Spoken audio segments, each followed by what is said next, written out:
Sanchit sir.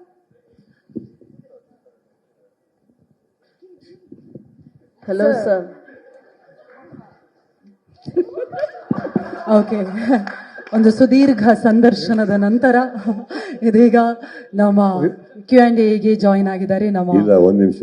Yes sir. ಮಾಧ್ಯಮದಲ್ಲಿ ಯಾರಾದ್ರೂ ಒಬ್ರು ದಯವಿಟ್ಟು ನಾನು ಯಾಕೆ ಬಂದು ಕೂತೆ ತೆಗೆದ ದಯವಿಟ್ಟು ಕೇಳಿ. ನೀವು ವಾಪಸ್ ಒಂದ್ ನಿಮಿಷ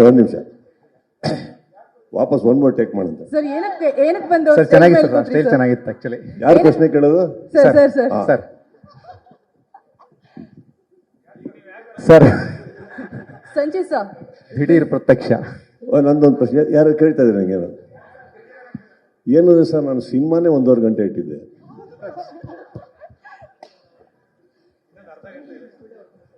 ಬರೋ ಪ್ರೇಕ್ಷಕರ ಸಮಯವನ್ನ ವ್ಯರ್ಥ ಆಗಬಾರ್ದು ಅಂತ 1.5 ಗಂಟೆಯಲ್ಲಿ ಹೇಳುವಂತ ಒಂದು ಪ್ರಯತ್ನ ಮಾಡಿದ್ವಿ.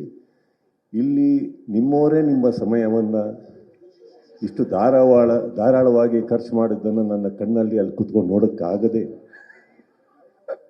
ಈ ಸ್ವಯಂಕೃತ ಅಪರಾಧ ನನ್ನಿಂದ ಆಗಿದೆ. ವೇದಿಕೆಗೆ ಕರೀದೇನೆ ಬಂದಿದ್ದಕ್ಕೆ ಕ್ಷಮೆ ಇರಲಿ, ಕರೆದಿದ್ದಕ್ಕೆ ಥ್ಯಾಂಕ್ ಯು. ಇದಿಷ್ಟು ಶಾರದೆಯ ಮಹಿಮೆ.